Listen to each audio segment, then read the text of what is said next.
मृत्यु के 24 घंटे बाद क्यों यमलोक से लौट आते हैं आत्मा? पिंडदान नहीं करने पर क्या होता है, हश्र जाने। जब किसी व्यक्ति की मृत्यु हो रही होती है तो वह अपने परिवारजन के मोह में होता है। उस वक्त मनुष्य अपने प्राणों के मोह में बहुत अधिक होता है। अपने सगे संबंधियों को देखकर वह संसार को छोड़कर जाने को तैयार नहीं होता। इस मोह में रहते हुए उसकी मृत्यु हो जाती है। वहीं जब मनुष्य की आत्मा को शरीर से खींच लिया जाता है तब भी आत्मा मोह में ही रहती है। हालांकि आत्मा को खींचकर यमदूत कर्मों का हिसाब करने यमलोक यमराज के पास लेकर जाते हैं। 24 घंटे बीतते ही दोबारा यमलोक से धरती की यात्रा। गरुड़ पुराण के अनुसार यमदूत जब आत्मा को लेकर जाते हैं तो उसके बाद 24 घंटे बीतते ही दोबारा यमलोक से धरती पर लेकर आते हैं। पृथ्वी लोक पर आने के बाद फिर से यमराज व्यक्ति के कर्मों का हिसाब किताब करते हैं।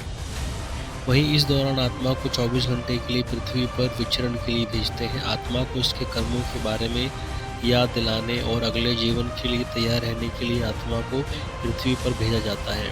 इस 24 घंटे के बाद यमलोक की यात्रा पर आत्मा निकल जाती है और यह प्रक्रिया 13 दिनों तक चलती है। आत्मा की शांति के लिए सारे संस्कार गरुड़ पुराण के अनुसार आत्मा को पृथ्वी पर लौटने दिया जाता है, जिससे कि वह अपने परिजनों को देख सके और उनके आसपास रह सके। इस दौरान आत्मा अपने होने का एहसास करवाती है, लेकिन इसमें वह सफल नहीं हो पाती। मृतक की आत्मा चाहकर भी शरीर में प्रवेश नहीं कर पाती। वहीं दूसरी ओर परिवार वाले 13 दिन तक मृतक की आत्मा की शांति के लिए सारे संस्कार पूरे कर चुके होते हैं।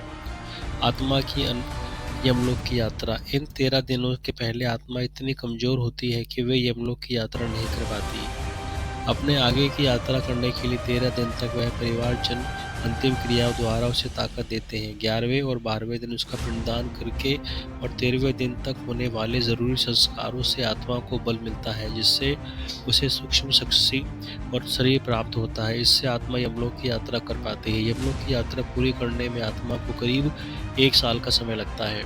1 साल तक एक शक्ति मिलती है। मान्यता है कि पिंडदान से आत्मा को 1 साल तक की शक्ति मिलती है। जिन आत्माओं का पिंडदान नहीं किया जाता उसे यमदूत 13वें दिन जबरदस्ती घसीट कर यमलोक